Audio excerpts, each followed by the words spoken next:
Recently, one of my favourite channels, Parlogram, made an interesting video on how you can remix music yourself by using AI to split existing songs into separate instruments. In that video, he shared a fairly limited online service, but I wanted to dig a little further into AI-powered remixing. So in this video, I'll take you through an advanced AI software called RipX and how it can be used for all sorts of mixing magic. Let's get into it. Oh, but real quick, I'd like to mention that RipX has generously sponsored this video. More about that later. For us Beatles fans, AI has changed the way we look at the new mixes of songs, as before AI separation, Giles Martin and previous Beatles remixers had to make do with the limited 4 or 8 tracks that the band recorded on. This means that if more than one thing was recorded onto one of the tracks, it'd be virtually impossible to separate them and mix them accordingly. In recent years, that has changed. When Peter Jackson set out to make the Beatles Get Back documentary, he employed an AI audio technology called Machine Assisted Learning, or MAL for short. This allowed him to separate what he wanted, such as vocals, drums, guitar, etc., from any singular given audio track. It worked so well that Giles Martin employed it on the new Revolver 2022 mixes, with absolutely outstanding results. It was even the technology that finally gave the Beatles an opportunity to come back to the song Now and Then, after sitting on it for so many years. This was due to it being impossible to separate John's voice from the piano. As suggested by Giles's latest remixes of the Red and Blue albums, there are plans to use AI to remix the remaining albums in the band's catalogue. However, it could be years before we finally get them all. Only if we had a way to mix the songs ourselves. Oh wait, we do. RipX is as close as we can get to a publicly available version of MAL. It allows you to separate vocals, guitar, piano, strings, brass, bass, and drums, even allowing you to get individual tracks for the kick drum, percussion, and toms/snares. Impressive, right? Let's take a look at some examples and how I use this technology to make my own mixes of Beatles songs. First thing you do once you've opened RipX is simply grab any audio file and drag it in. For this example, we're going to be using Don't Let Me Down. It now shows a pop-up asking you what you want to separate. For now, we're just going to do vocals and other, which in this case is guitar and keyboard. Next, you just leave it for a few minutes to do its thing, and just like that, it's separated. Here's the vocals. Don't let me down. Don't let me down. Don't let me down. And here's the guitar and keyboard.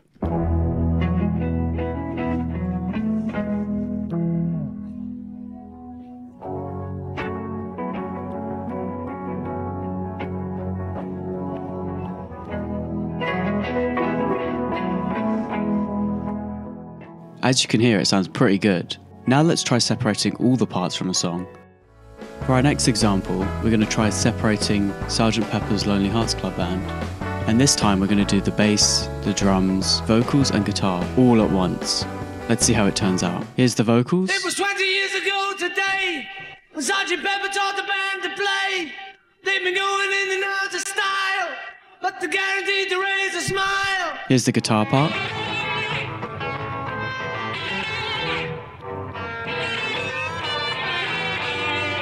And here's the bass.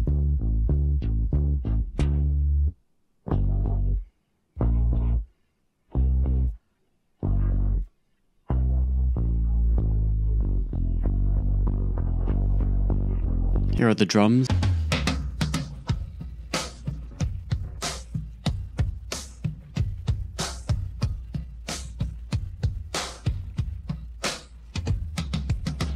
Once again, pretty impressive. The next example we're going to do is Now and Then, since it has strings, drums, piano, bass, all that at the same time, and I want to see how it handles it. But before that, I want to talk to you about today's sponsor and the piece of software that makes all of this possible, RipX. RipX not only allows you to isolate the tracks from an existing song like I've been showing you, Help me if you can. but it has many more unique and fascinating features, such as the ability to change the key of a song and single notes, Help me if you can. flatten the pitch, effectively auto-tuning it, Help me if you can. add vibrato, Help me if you can. or even harmonize it. Help me if you can. It just opens up so many possibilities that no other software on the market lets you do. Side note, I've been using RipX for well over a year now, before they ever approached a sponsor, and I can honestly say it's one of the most useful tools I've used in a long time. So if you're interested, try it out yourself with a 21-day free trial using the link in the description. Now back to the video. For this one, we're going to check separate guitar and piano. Here is the voice only. Well, we will know for sure that I will love you. Next up, the piano only.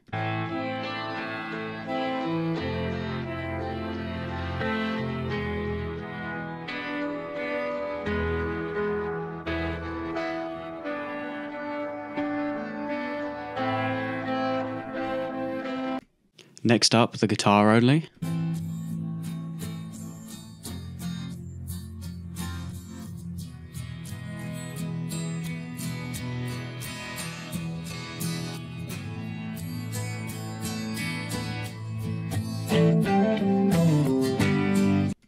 Here's the bass only.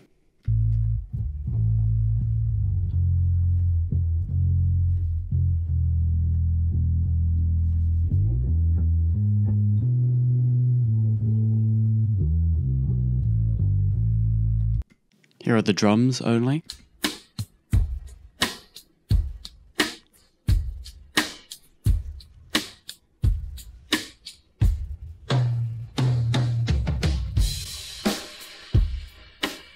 And now the strings only.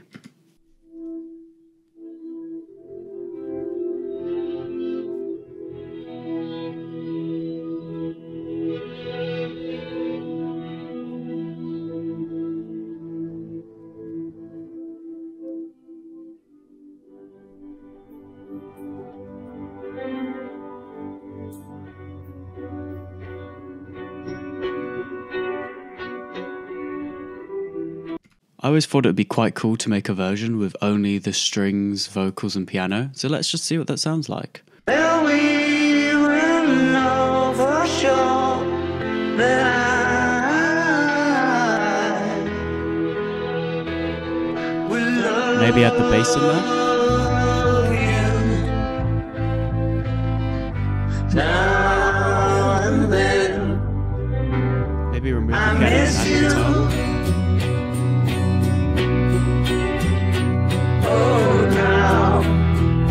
Let's add everything back just to make it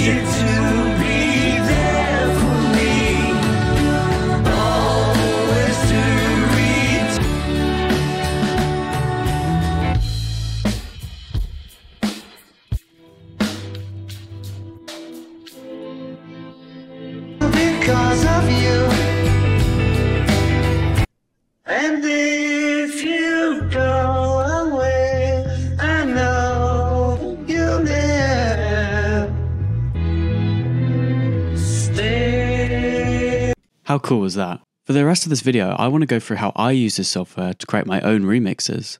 Now finally, we're going to make a mix of a song using this software. For this, I'm going to simply do Now and Then, as I have an idea to mix it like an early Beatles song, where it's mostly just stuff panned to the left and right, and I think it could just be a bit of fun, and it's a great way to show off what you can do. So once you've split it, as shown earlier, you just do File, Export, and you do separate layers. This allows you to get each individual piece.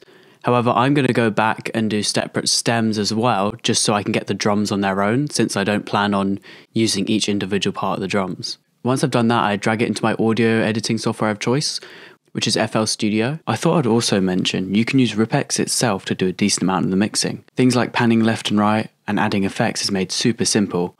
However, I much prefer FL Studio, as I know the software better, so I can get finer control out of it. As you can see, every part of the song shows up here, and we can isolate them like before. So that was the bass, the guitar,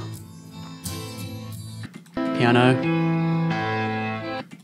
strings, voice, and drums. So as a lot of you know, early Beatles tracks were mixed by simply putting stuff to either the left or the right channel and then keeping stuff in the middle. So that's what we're going to do. I think the easiest way to do that is to take the guitar and we're just going to shove that to the left.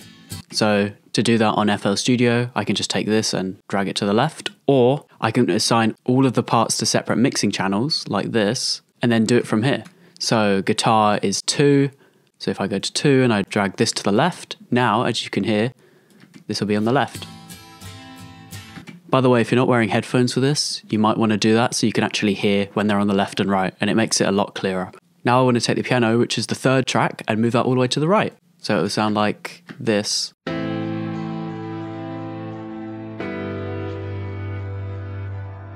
And now if we play both of them at the same time, they should each be in separate ears.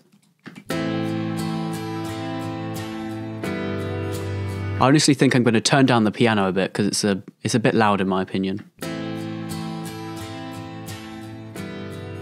There we go. For the voice, I think we're just going to keep it in the center. I know it's true.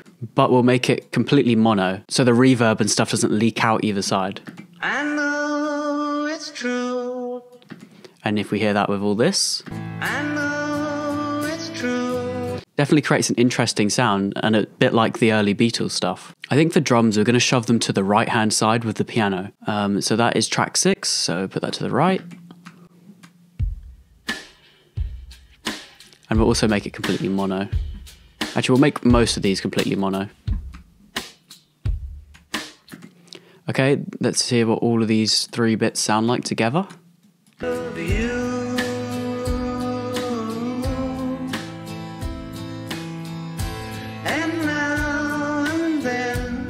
I actually think I prefer the drums on the left-hand side, so let's try that instead.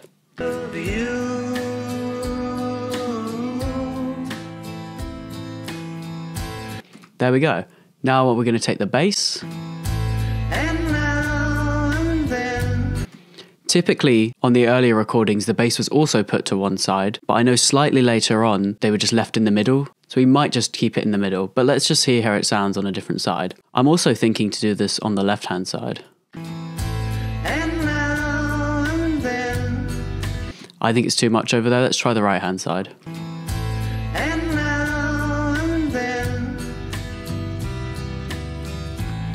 I think that balances it out quite nicely, actually. For the strings, I think we're also just going to keep those in the middle. So the strings are on number 4, if we take number 4. And we'll probably keep them fairly stereo because mono strings tend to sound a bit weird.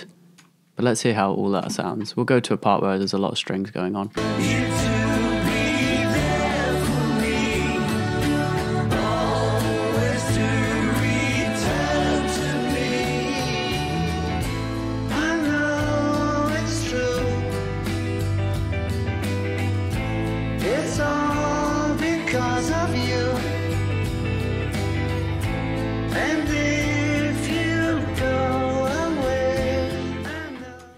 So there you have it, that's a very simple example of how you can mix stuff like this. That's it for this video. If you liked it, be sure to hit that like button, and if you didn't, hit that dislike. Not even 10% of you who watch these videos are subscribed, so if you're still not subscribed, go down there and hit that subscribe button, because it would really mean a lot to me. Oh, and if you feel like supporting me even more, make sure to check out my Patreon or members page. I already have 1 member. Thanks, Dave K. Comment down below your thoughts on this technology and what type of mixes you would make. Alright, see you in the next one. Bye, bye, bye, bye, bye.